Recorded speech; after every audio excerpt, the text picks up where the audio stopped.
మరీ ఇంత అతి మంచితనమా అండి అని ఎన్నో సార్లు చెప్పాను. కానీ మా ఆయన నా మాట ఇనడు. ఆమె గోతంలో మిగిలాయని జెప్పి అడుగున క్యారెట్లు గోతం యేసుకొనొచ్చింది. గోతం గోతం తీసేసుకో అని జెప్పి మా ఆయన తీసేసుకున్నాడు. బీరకాయలు తీసేసుకున్నాడు. కాకరకాయలు తీసేసుకున్నాడు.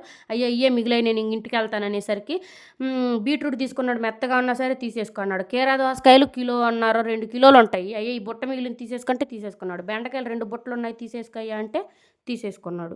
ఇద్దరు మనుషులకి ఇన్ని కూరగాయలు నేనేం జేయాలి చెప్పండి మీరే? అంతంత కూర నేనేం జేయాలి? ఎప్పుడని వండాలి నేను?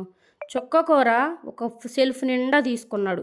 ఇయ్యే మిగిలినయి 30 ఇచ్చి తీసుకో, 40 ఇచ్చి తీసుకో అనిందేమో తీసేసుకోమన్నాడు. తీసేసుకున్నాను. ఇట్లాంటి మగవాళ్ళని తీసుకొని అబ్బా!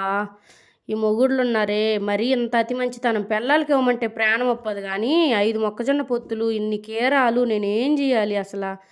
అవి పాడైపోతాయి వండడం లేటయితే. ఇవేమన్నా బంగారమా దాచుకోనీకి? కూరగాయలు కుళ్ళిపోవా?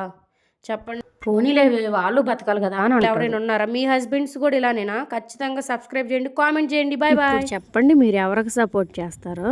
వద్దొద్దంటే కాకరకాయలు తీసుకున్నాడు, బీరకాయలు తీసుకున్నాడు, క్యారెట్లు తీసుకున్నాడు. కాకరకాయలు నిండా పురుగులు. ఏం చేయాలి ఇప్పుడు? దీన్ని కూర చేయాలా? ఎలా చేయాలంటారు? వేస్ట్‌కి పడేశాను మొత్తం. వాళ్ళేమన్నా రైతులా జాలి చూచి తీసుకోనీకి? రైతుల దగ్గర మోసం చేసి తక్కువ రేటుకి తీసుకొచ్చుకొని ఇక్కడ ఎక్కువ రేటు అమ్మేవాళ్ళే కదా.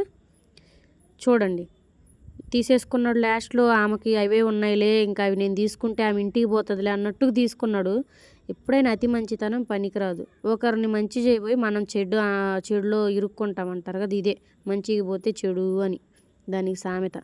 మీరేమన్నా టిప్పు చెప్పండి. ఇంకా చేసేదేముంది? కూరగాయలు వేస్ట్ అవ్వకుండా ఏం చేయాలో టిప్పు చెప్పండి. ఫ్రిడ్జ్ నిండా కూరగాయలు ఉంది, ఇద్దరు మనుషులు.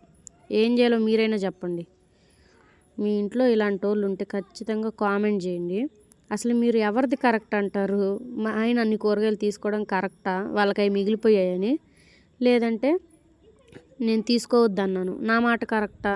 మీరే చెప్పండి. అవసరానికి మించి తీసుకోవాలి అని నేను అంటాను. వాళ్ళు ఊరికిస్తే మాత్రం మనకెందుకు? ఊరికిస్తే మాత్రం ఎందుకు? ఊరికి ఇవ్వరులే, అయినా ఎందుకు అంటాను నేను. పోన్లే పాపమే, వాళ్ళు బతకాలి కదా అని అతి మంచితనానికి పోతాడు. కామెంట్ చేయండి.